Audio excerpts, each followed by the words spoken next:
La figure suivante resynthétise un petit peu tout ce que nous venons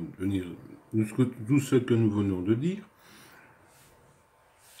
Ben, j'ai donc ici un positionnement autour d'une surface de révolution. Donc j'ai mon engrenage sur mon arbre.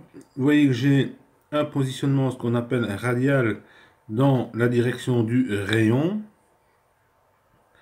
Mais le cylindre intérieur de l'engrenage s'emboîte autour du cylindre extérieur de l'arbre et donc je ne sais plus le bouger dans déjà deux directions. Des rotations sont également empêchées, donc je suis dans le sens du rayon, donc je ne sais plus bouger comme ceci et comme ceci. Suivant l'axe, j'ai ici un épaulement à ce niveau-ci, donc mon système est déjà bloqué par là. Et de l'autre côté, j'ai ici l'anneau qui va l'empêcher de se déplacer par là. En fait, et finalement, pardon, j'aurai le positionnement angulaire, puisque dans les cas précédents, je bloque tous les sens, mais je pourrais très bien avoir l'arbre qui tourne et qui n'entraîne pas l'engrenage. C'est ma clavette ici qui va venir s'emboîter dans la rainure là-bas et là-bas, et donc j'ai ainsi un blocage de l'engrenage sur l'arbre. D'accord? On retrouve mon épaulement ici, et de l'autre côté, j'ai une rondelle ici avec une vis qui viendra fixer l'engrenage sur l'arbre. Alors, il y a encore d'autres moyens qu'on va parcourir peut-être un peu plus rapidement. Ici, par toujours des surfaces, je vais avoir, par un jeu de surface conique, je vais pouvoir, lorsque la vis ici va serrer, je vais serrer la vis, les parties ici, celle-ci et celle-ci, vont se rapprocher, elles vont donc écarter ces deux-ci, et je vais donc avoir un serrage entre l'arbre et la roue qui est là. D'accord?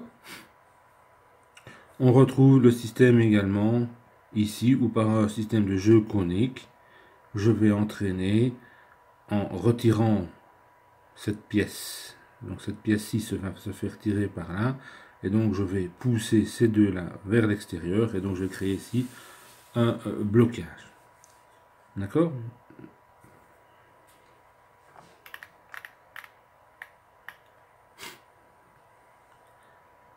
D'autres systèmes complémentaires dont on a déjà parlé, voici ici une sorte de pion que je vais retrouver ici, pion, ergot, clavette, voilà encore un des deux pions. Donc j'avais les surfaces principales là et ici, je viens déposer la pièce grise sur la pièce jaune.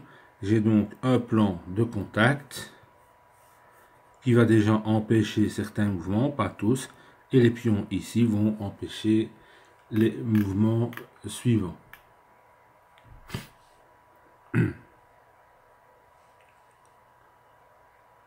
La clavette, dont on a déjà parlé, une clavette, c'est une autre clavette.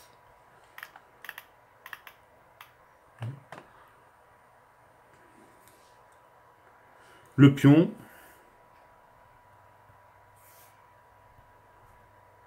d'accord, je vous laisse lire un petit peu tout ça.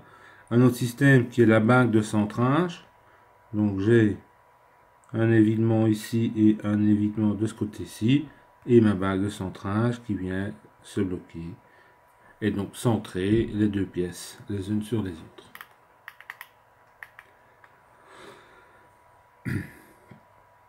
Alors, nous passons maintenant au maintien en position. Donc tout ce qu'on a fait avant permettait une mise en place, permet également un certain maintien en position. Et donc ici, ben, le plus souvent, on a tout ce qui est les éléments filetés qu'on retrouve ici un peu partout. sur l'assemblage. Donc cet élément vont également permettre d'apporter, de répondre à différentes fonctions. L'avantage c'est que déjà c'est démontable. Ici, comme j'ai maintenant une certaine adhérence qui va apparaître, je vais supprimer des degrés de liberté, d'accord, qui n'étaient pas repris par la mise en place, et aussi je vais, en plaquant les surfaces les unes contre les autres via des joints, assurer l'étanchéité. Alors, les liaisons complètes. Donc, cette mise maintient en position. Bon, on en a déjà parlé, donc on va réaliser ici par bien souvent tout ce qui est assemblage fileté, anneau élastique, goupille et d'autres non démontables, soudage, frettage. Tout ça est là. On va les repasser un peu en vue rapidement. Tout d'abord, les démontables. Donc tout ce qui est visserie, boulonnerie. Avec l'exercice, on verra ce que représente cette dénomination ici. On fera un exercice, ce sera le premier labo après, qui explique toute cette nomenclature. Les goupilles, okay. Tout un ensemble de goupilles. Les goupilles sont également normalisées. On verra un petit peu les représentations.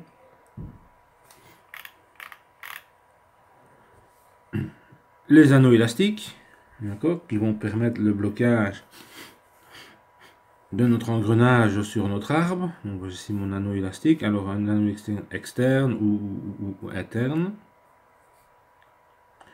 D'accord, intérieur, extérieur. Les pinces spéciales pour les mettre et surtout pour les enlever. D'accord. Il y a tout ce qu'on appelle tout ce qui est les jeux, etc. à respecter, qu'on ne verra pas spécialement. Oui, c'est celui-ci.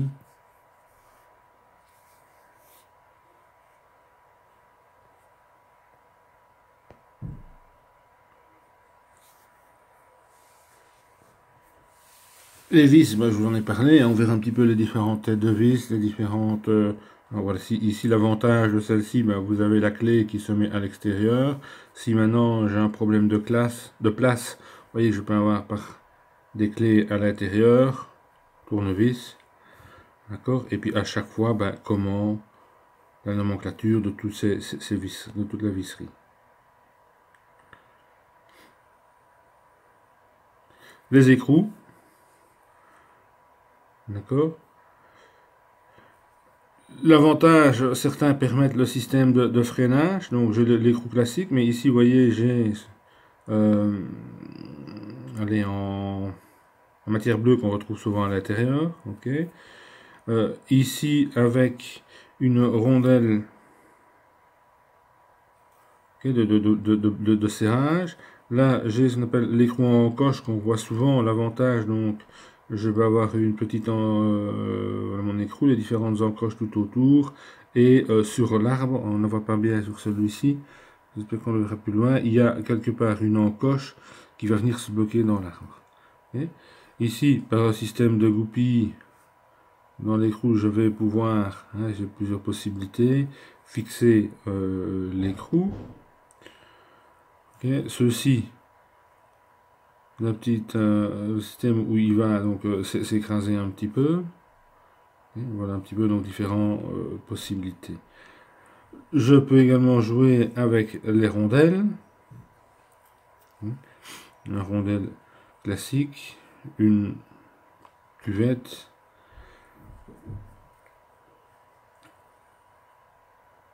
Et ici, je vais avoir donc différentes rondelles qui vont permettre également le freinage, donc la sécurité pour éviter le démontage. D'accord. Ici, donc c'est une sorte de ressort, une conique ici qu'on voyait tout à l'heure sur les écrous qui peuvent être équipés en direct.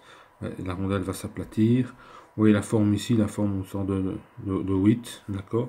Les dentelures, hein, soit d'un côté, soit des deux côtés.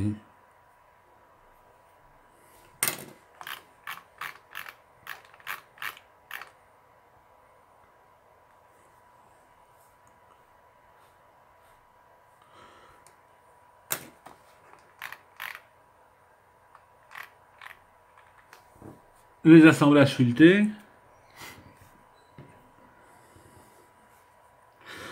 En général, j'ai donc une partie qui n'est pas filetée, la pièce que je vais venir fixer sur la seconde, et j'aurai le filetage dans la deuxième pièce qui va permettre la fixation de la vis dans la deuxième pièce et ainsi le maintien de la première sur la deuxième. D'accord? Donc ici, regardez, il n'y a pas de filet.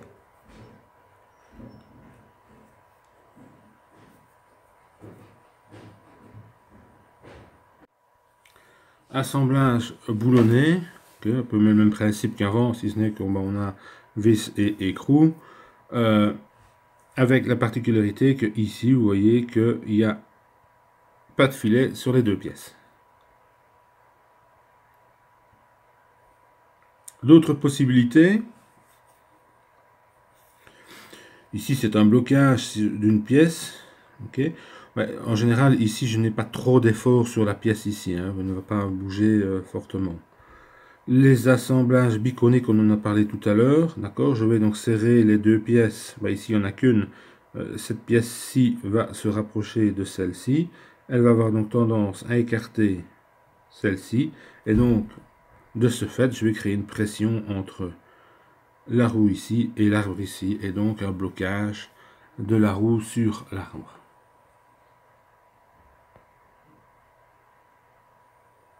Les vis de pression.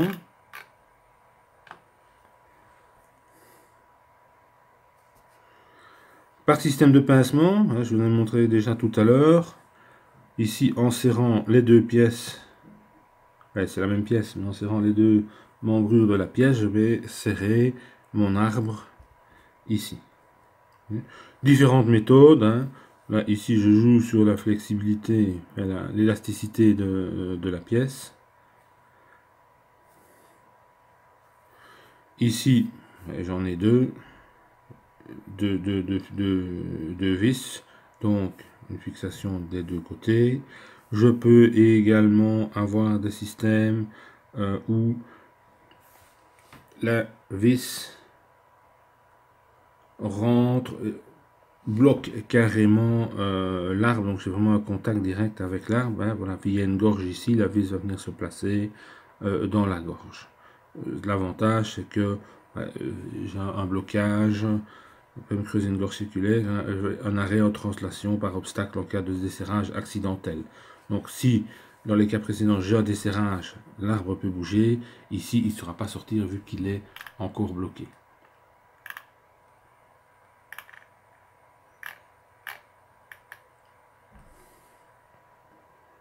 Des variantes. Donc là, même principe, je vais serrer avec la vis qui est là. Je serre ce qu'on appelle le tampon du dessus et le tampon du dessous. Les deux vont donc serrer sur l'arbre à ce niveau-là. Ça, on en a vu. Alors, fixation en extrémité, vis d'embout plus rondelle, ou l'écrou, d'accord, ou l'écrou à encoche, dont je vous ai parlé tout à l'heure, avec l'avantage, c'est que en repliant une des encoches, je vais assurer la fiabilité du système. Encore deux autres dont on a déjà un peu parlé, d'accord. En tirant sur la pièce, je vais créer, donc j'ai une pièce ici à l'intérieur. En tirant dessus, en resserrant, je vais écarter les éléments ici, et donc en écartant les éléments, je vais créer de la pression de ce côté-ci, de ce côté-ci, et donc ainsi bloquer l'assemblage.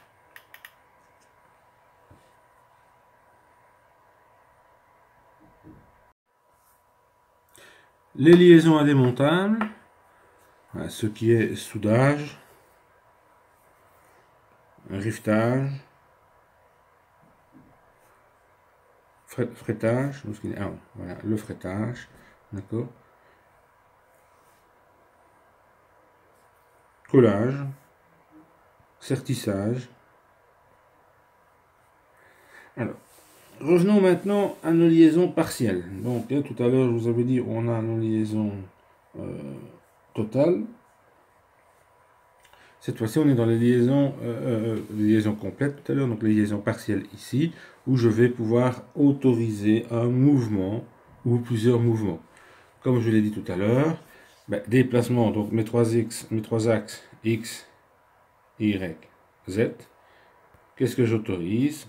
Un déplacement suivant Z, un déplacement suivant X, un déplacement suivant Y, ou des rotations autour de X, de Z ou de Y. Donc 6 mouvements. Si je suis en liaison complète, je vais les bloquer tous, ou je vais accepter certains mouvements et avoir une liaison partielle.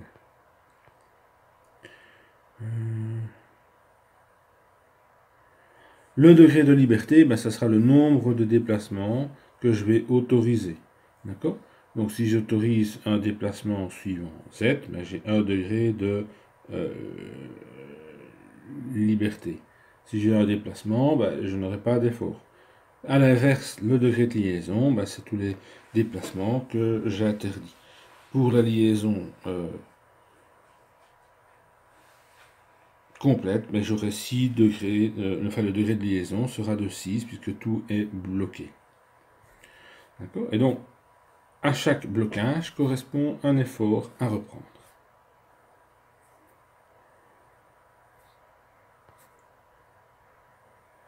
Si, dans le premier contact, ici, le premier cas, vous voyez que j'ai une surface plane sur une surface plane, d'accord? Donc, c'est deux surfaces planes qui sont entre les deux pièces, entre la pièce 1 et pièce 2. J'empêche quoi? J'empêche le déplacement suivant X.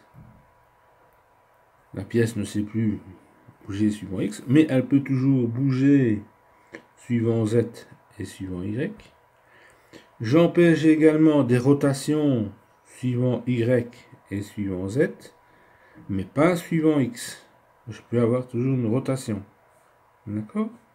Si maintenant je viens ajouter à cette surface plane une surface de contact cylindre-cylindre, à l'extérieur, cylindre intérieur, je vais bloquer les déplacements suivants Y et Z en plus.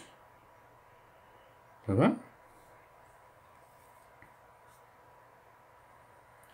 Les différents types de contacts entre éléments. On a ce qu'on appelle le contact ponctuel. Donc ça, c'est la sphère sur un plan.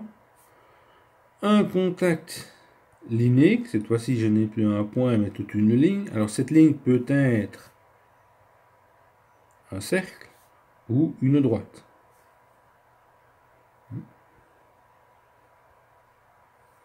Et une surface surfacique, qui est le plan sur un autre plan, ou la surface d'un cylindre dans un autre cylindre.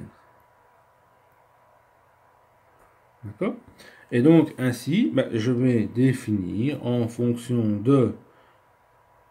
d'un élément par rapport à l'autre élément, la surface que je ai en fonction du type de surface, donc sphère, sphère, cylindre, cylindre, plan, plan.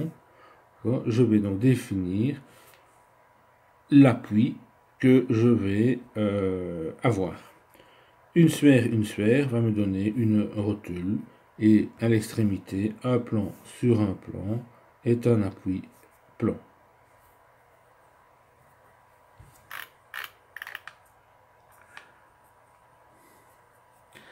Alors, toutes les liaisons vont être définies et vont avoir des degrés de liberté. On va les repasser rapidement, mais la première liaison, l'encastrement. Ici, vous voyez, une pièce vraiment encastrée dans une autre. D'accord? J'ai l'extrémité d'un serre-joint. Cette pièce-là est encastrée, même si bien souvent il y a un peu de jeu. elle est encastrée dans le manche. D'accord? Et donc, elle sera représentée de ces manières-ci. Représentation en plan. Alors, il existe ce système de représentation ou ce système de représentation en perspective. Vous l'avez ici.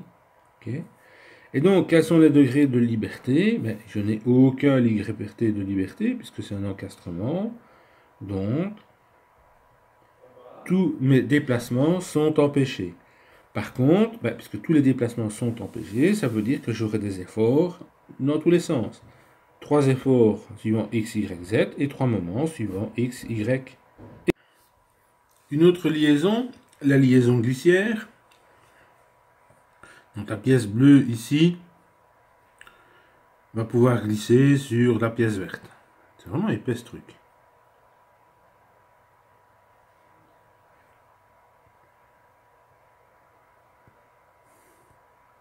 Voilà. D'accord? Les représentations. Okay, modèle de représentation en plan suivant l'axe X, Z ou Y, Z. D'accord? Et ici en perspective. Et donc dans ce cas-là, qu'est-ce qu'on va constater? On a donc un TX. D'accord? J'ai donc ma translation suivant X est autorisée. Je vais donc appeler ça une translation TX autorisée. Degré de liberté TX. Je passe à la suite. La liaison pivot. Une rotation autour d'un axe. D'accord? Représentation. Alors, regardez bien la différence entre le pivot glissant et le pivot ici. Regardez les éléments là, il n'y en a pas ici. Mon pivot ne peut pas se déplacer sur l'axe X. Il est bien bloqué. Là, il ne sait pas se déplacer, comme ceci. D'accord? Alors que celui-ci en dessous va pouvoir et pivoter et se déplacer. Je vais donc retrouver une rotation à degré de liberté Rx. Mon pivot glissant, je retrouve Tx et Rx. D'accord? Une liaison hélicoïdale, un serrage ici. Okay.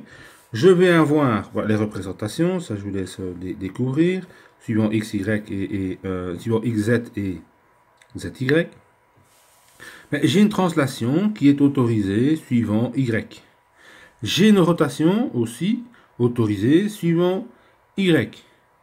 Attention, ma rotation y est liée à ma translation, puisque j'ai un pas dans ma vis, d'accord, pour un certain nombre de tours et donc un certain nombre de rotations. La translation est fixée. Je ne peux pas me déplacer comme je veux.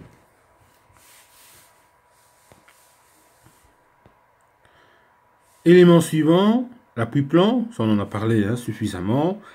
Translation TX, TY autorisée, rotation RZ autorisée. Donc on voit bien les translations ici qui sont autorisées et la rotation qui est autorisée. La rotule, aucune translation, mais des rotations suivant les 3 axes. La rotule à doigt, c'est une rotule un peu particulière qui, vous voyez ici, la différence, regardez ici, on a le doigt qui apparaît. Mes translations sont toujours interdites et j'ai 2 rotations autorisées, la 3e étant bloquée.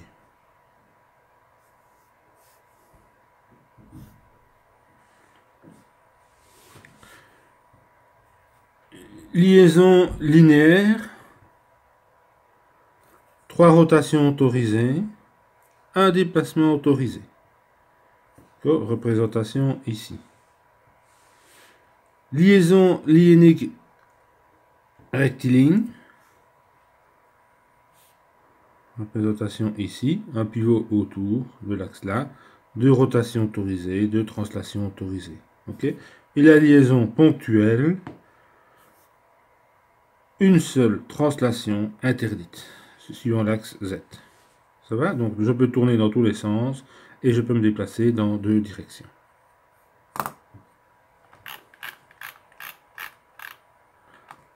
Page suivante, on va reprendre un petit peu chaque liaison et détailler les possibilités pour réaliser ces liaisons.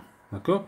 Je ne vais pas les passer tout en revue, je vais vous laisser un petit peu découvrir tout ça. Voilà ici par exemple l'encastrement avec différentes possibilités, éléments filetés, goupilles, adhérence, donc tous ces éléments vont participer à l'encastrement.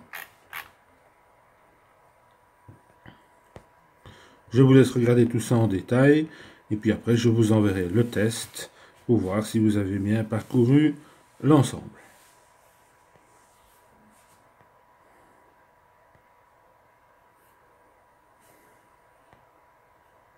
Et ça on en a parlé, celui-là il est intéressant. C'est un petit peu celui que vous avez vu dans l'arbre qu'on a calculé. L'écrou avec une encoche et la rondelle frein. Ou, voyez, voilà ici ce dont je parlais tout à l'heure. On a la petite encoche qui est là, qui va venir se glisser dans une encoche qui est prévue dans l'arbre. Ok. Donc, qui va permettre ainsi un blocage. Et puis, je vais replier une des encoches dans un des creux de l'écrou.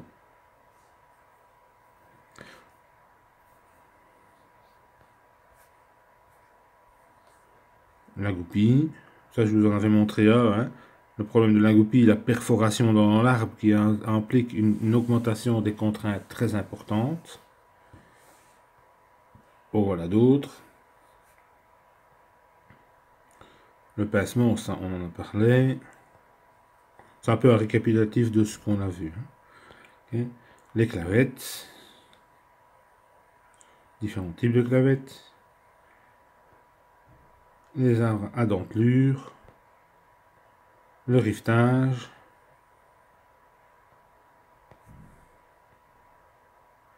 Soudure. Guidage cette fois-ci en translation, donc une glissière. Vous voyez donc différentes possibilités de glissière ici. Donc j'ai des degrés de liberté qui sont bloqués et j'ai des degrés de liberté autorisés. Système de glissière ici. Roulement à billes à ce niveau-ci. D'accord. Ici une double, entre guillemets, de double glissière qui demande un peu plus de précision d'un point de vue technologie, enfin de point de vue réalisation. Donc il est important d'avoir le même écart au niveau des arcs, au niveau des deux perforations dans la pièce qui est ici. Le moindre modification, votre glissière ne fonctionne plus très bien. D'accord.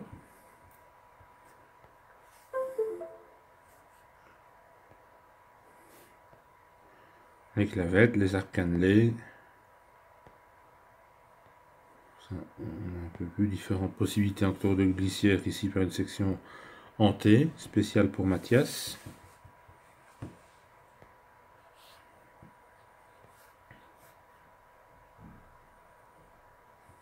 Toujours nos glissières.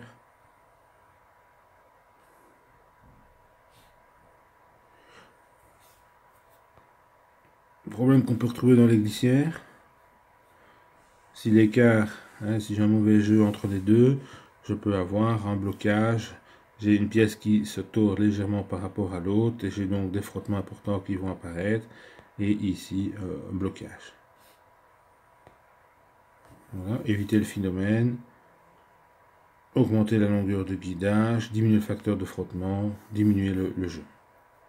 Un jeu trop important, je vais avoir des problèmes. Tout ce qui est guidage en rotation, liaison pivot, ça, tous les arbres principalement. Voilà encore un ici, un petit peu comme on a vu, nos roulements. Ici c'est une, c'est pour meuler. Je veux mes courroies ici d'entraînement. L'arbre tourne et ici j'ai la meule qui est là-bas.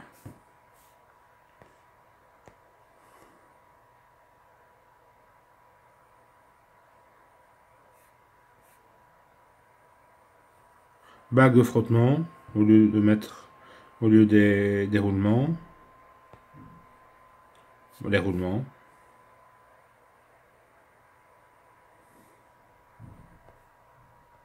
Voilà, notre fameuse meule. Toute la partie qui est en rotation. Les types de roulements, ça on verra un peu par la suite. radial, oblique, et donc double rangée. Et donc en fonction du type de roulement, ben, celui-ci pourra reprendre des efforts ou non, des efforts radiaux ici ou axiaux. Ok, celui-ci il peut permettre principalement des efforts radiaux, mais suivant l'axe peu, puisque je revêt un déboîtement des bacs intérieurs et extérieurs. Celui-ci a l'avantage de pouvoir reprendre des efforts élevés dans les deux sens, puisque vous voyez que j'ai... Ah zut, qu'est-ce que c'est? Qu'est-ce que c'est que ce truc? Ah, voilà.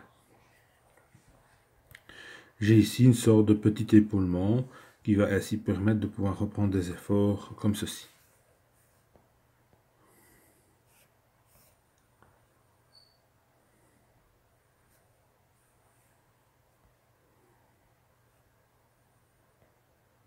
Des pivots glissants,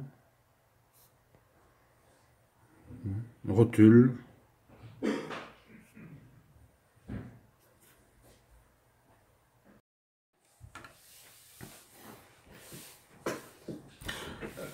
point suivant, la fiabilité, ben, c'est d'éviter que l'élément, l'assemblage ne se démonte. Et donc, ben, j'aurai différentes possibilités. Hein. Ici, écrou contre écrou. Écrou auto-freiné, d'accord. Soit avec une bague, hein, les fameuses bagues bleues, là, hein, polyamide. En tôle, donc il va un peu, ici, il va s'écraser. Voici la bague polyamide. Il existe par déformation du piletage, je n'ai jamais vu. Par système de fente. Écrou ici avec, vous voyez, une petite rondelle ici de compression qui va se comprimer et donc permettre d'éviter le démontage.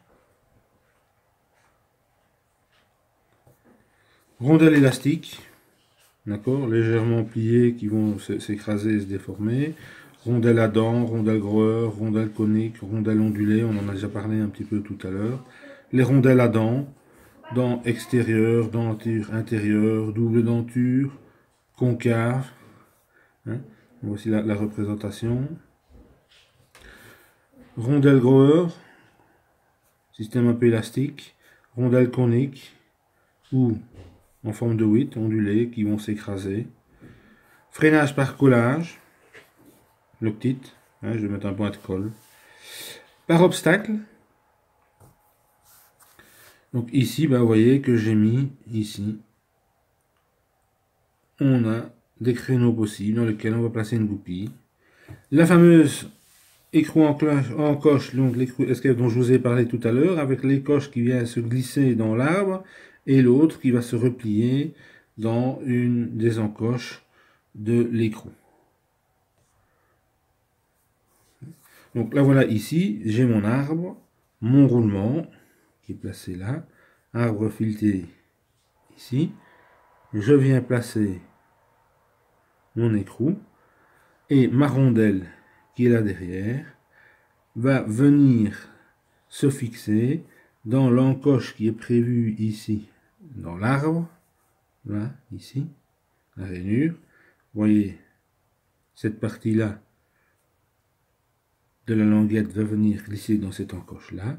Et puis après, je vais rabattre une des dents extérieures dans une des encoches de l'écrou. Freinage ici, j'ai par un blocage, d'accord, donc j'ai un système plat, je fais le serrage, et une fois que j'ai fait le serrage, je replie pour bloquer l'ensemble. La transmission des efforts, j'en ai parlé un petit peu tout à l'heure, soit par adhérence, soit par obstacle. Alors, l'adhérence, ici, je plaque la partie grise sur la partie jaune, et c'est le frottement entre les deux qui va permettre la transmission de l'effort d'un côté à l'autre. Ici, les vis et écrous ne font que de plaquer les deux pièces les unes sur les autres. Okay, donc voilà, j'ai bloqué. Ensuite, je peux commencer à faire la rotation. Donc la mise en position des deux brides effectuée par un appui plan, ça on en a parlé, l'appui qui était là, et le centrage court, c'est-à-dire, on ne les voit pas bien ici, les cylindres qui sont là. Le maintien en position assuré par la série de boulons. Boulon mise en position, un plaquage au niveau des deux, un frottement et donc une transmission de l'effort qui est assurée. Moyeu expansible, donc j'en ai déjà parlé un petit peu, hein, je vais serrer, en serrant mon moyeu va s'écarter et donc va permettre ainsi une adhérence d'un élément sur l'autre. Ici je vais serrer, ceci va avoir tendance à s'écarter. Et donc je vais provoquer un serrage. Vissage. Ça on en a parlé, celui-ci on en a parlé, celui-là on l'a déjà vu également. Idem, on a vu, on les retrouve ici, on les retrouve un peu plus. La vis de pression, par pincement, avec une pièce en deux parties ou la double partie. Et l'avantage ici de la gorge qui a donc son avantage bien spécifique dont on a parlé tout à l'heure. Tampon tangent, je vais donc créer un serrage au niveau de l'arbre. La deuxième partie, par obstacle, la goupille, la clavette, ici c'est sur la clavette, arbre cannelé, sorte de plusieurs clavettes, hein, si j'ai un effort plus important, je vais voir multiplication des clavettes, goupille, ça on l'a déjà vu, clavette, ça on l'a vu, cannelure, c'est ce dont je parlais. Alors, j'ai évidemment des éléments qui assurent les deux fonctions en même temps. Mise en place et maintien en place. Les épaulements. L'épaulement qui est ici. Mise en place du roulement et maintien en place. Le roulement ne sait pas se déplacer vers la droite.